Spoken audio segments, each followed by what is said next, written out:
Hello guys, মই সুনীল স্বাগতম জনাইছো মোৰ নতুন এটা ভিডিও লৈ নতুন এটা টপিকৰ সৈতে গাইস আজি ৰাতিপুৱা মই মাৰ পৰা পইচা বিচাৰোতে মাই কি বুলি কৈছে গম পাইছে না আপোনালোকে মাই কৈছে এই বাৰী পিছফালে গছ এজোপা আছে পইচাৰ গছ আছে হিলাই দিও তাৰ পৰা পইচা পৰিব তেতিয়া তোক দিম এনেকুৱা কথা আপোনালোকে সাধাৰণতে শুনি থাকে ঘৰত যেতিয়া পইচা বিচাৰে ঘৰত মা দেউতাৰ পৰা আমাৰ বিশেষকৈ মধ্যবিত্ত বা দুখীয়া শ্ৰেণীৰ মানুহবিলাকৰ কথা কৈছো দেই পইচা গছ ৰুই থৈছো নহয় জুকাই দিলে পইচা পৰি যাব যা ঘৰত পইচা গছ ৰুই থৈছো হিলাই দিও পইচা পৰি যাব দি দিম এনেকুৱা সাধাৰণতে কথা শুনিব পোৱা যায় ক'বলৈ আজি মই আপোনালোকক দেখুৱাইছো পইচাৰ গছটো আচলতে কেনেকুৱা হয় মই আপোনালোকক আজি দেখুৱাম পইচাৰ গছ বলক গতিকে আপোনালোকে অনুমান কৰকচোন পইচাৰ গছটো আচলতে কেনেকুৱা হয় এইজোপা গছকে মই আজি পইচাৰ গছলৈ ৰূপান্তৰিত কৰি দিম মানুহে কেৱল পইচাকে থাকে ইমানবোৰ পইচা আছে কিন্তু গাইস এইবোৰ পইচা ৰিয়েল পইচা নহয় এইবোৰ ফেক কাৰেন্সি হয় আপোনালোকে ভুল নুবুজিব মই আপোনালোকক দেখুৱাবৰ কাৰণেহে এই ভিডিঅ'টো বনাইছো গতিকে যাতে ভুল নুবুজক এই ভিডিঅ'টো লৈ মই আপোনালোকক কেৱল দেখুৱাব বিচাৰিছো আচলতে পইচাৰ গছটো কেনেকুৱা হয় আৰু গাইস যিটো পইচা গছ বনাম মই সেই পইচা গছটো মানুহৰ ৰিয়েকশ্যনটো চাম আচলতে আমাৰ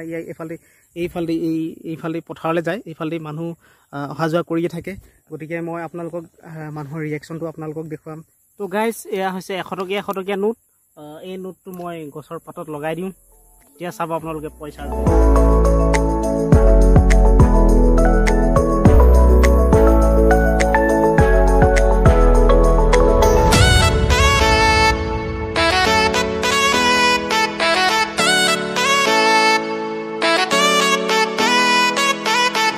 গাইস পইচাৰ গছ অলৰেডি হৈ গ'ল মই আপোনালোকক এতিয়া দেখুৱাম আৰু খুব ভাল হৈছে মানুহে চাই একদম আচৰিত পাই গৈছে ইয়াতটো গছ আছিলে মানে ইয়াত গছ আছিলে মানে মানুহে ভাবিছে যিবোৰ মানুহে দেখি গৈছে মানে আগতে ভাবিছে চাগে ইয়াতটো গছ আছিলে গছত পইচা ক'ৰ পৰা আহিলে আমাৰ গাঁৱৰ মানুহ অহা যোৱা কৰি থাকে ন তেওঁলোকে ভাবিছে চাগে পইচা মই ধাননি আছে না ধাননিত মই লুকাই দিছো আৰু তেওঁলোকে কথা পাতি গৈছে এনেকুৱা হাঁহি উঠিছে মই হাঁহি ৰখাব পৰা নাই আপোনালোককো দেখুৱাম এতিয়া বলক দেৰি নকৰো আপোনালোকক মই পইচা গছজোপা দেখুৱাম আপোনালোকক বলক 1 2 3 এয়া চক পইচাৰ গছ এয়া চক পইচাৰ কি মানে পইচা কি ক'ব আৰু এইফালে পুৰা পইচা একদম পইচাৰ গছ হৈ গৈছে আৰু পইচা পৰি আছে আপোনালোকে চক পুৰা পইচা পৰি আছে আপোনালোকক মই পইচা দেখুৱাই দিছো পইচাৰ গছ দেখুৱাই দিছো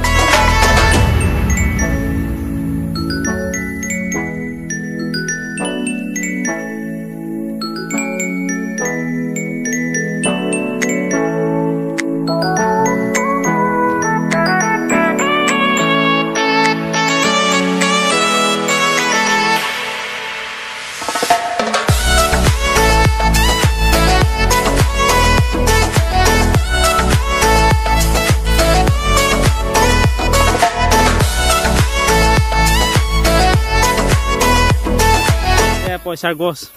এইজোপা হৈছে পইচাৰ গছ এইফালে একদম 2000 টকী পৰি আছে এইফালে 50 টকী 200 টকী 100 টকী এনেকা 10 টকী সব আছে আপোনালোকক দেখুৱাই দিছো চক এয়া পইচা গছ এইফালে 2000 টকী পৰি আছে আপোনালোকে হসা বুলি ভাবিব এইবোৰ হৈছে ফেক কাৰেন্সি এইবোৰ হৈছে ফেক কাৰেন্সি চাই লওক আপোনালোকে ভাৰতীয় মনোৰঞ্জন বেংক বুলি লিখা আছে চক আপোনালোকে ভুল নুবুজিব মই পইচাৰ এনে ধৰণৰ পইচাৰ অপচয় কৰা নাই বা পইচাৰ মই দুৰ্ব্যৱহাৰ কৰা নাই আপোনালোকে ভুল নুবুজিব এইবোৰ হৈছে ফেক কাৰেন্সি আপোনালোকে ভুল নুবুজিব মই কেৱল আপোনালোকক দেখুৱাব বিচাৰিছো যে আচলতে পইচাৰ গছটো কেনেকুৱা হয় বা কেনে ধৰণৰ হ'ব আমি যে কল্পনা কৰি থাকো পইচাৰ গছ সেই পইচাৰ গছটো আচলতে কেনে ধৰণৰ হয় মই আপোনালোকক দেখুৱাই দিছো আমাৰ ঘৰত যদি পইচাৰ গছ থকা হ'লে ন মই এনেকুৱা একদম হিলাই দিলোহেঁতেন পইচা পৰি গ'লহেঁতেন এই গছজোপা যদি সঁচি পইচাৰ গছ হোৱা হ'লে বা আমাৰ বাৰীত থকা হ'লে এনেকুৱা হিলাই দিব আৰু এই BMW ফৰচুনাৰ চব ল'ব পাৰিলোহেঁতেন গাইছ কিন্তু এনে ধৰণৰ কেতিয়াও নহয় বা এটো আপোনালোকক কেৱল মই প্ৰমাণ কৰিহে দেখুৱালো আপোনালোকে ভুল নুবুজিব আৰু যদি ভিডিঅ'টো ভাল লাগিলে তেনেহলে ভিডিঅ'টো চাব লাইক কৰিব শ্বেয়াৰ কৰিব এণ্ড সাবস্ক্ৰাইব কৰিব চেনেলটো আজিলৈ ইমানতে লগ পাম নতুন এটা ভিডিঅ'ৰ সৈতে বাই বাই টাটা